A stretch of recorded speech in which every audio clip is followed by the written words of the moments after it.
Sa buhay, hindi maiiwasan ang mga pagsubok na dumarating. Maaaring magdulot ito ng sakit, lungkot, at pagkabigo. Ngunit sa kabila ng lahat ng ito, mayroon pa ring mga hugot lines tungkol sa pagsubok sa buhay na tutulong sa atin na magpatuloy at manatiling matatag sa gitna ng mga hamon. Ang mga hugot lines na ito ay nagbibigay ng inspirasyon at lakas ng loob upang harapin ang buhay ng may positibong pananaw.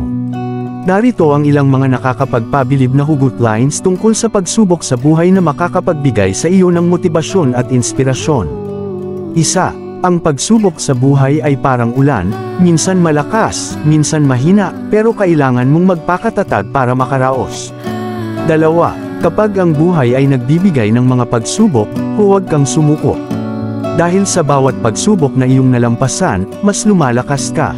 3. Ang pagsubok sa buhay ay hindi dapat ikatakot, dahil sa bawat pagsubok ay mayroong aral na mapupulot. 4. Kapag hindi mo kayang takbuhin ang buong daan, lumakad ka na lang step by step. Kahit mabagal, basta patuloy. 5. Kapag may mga pagsubok sa buhay, hindi dapat magpakalunod.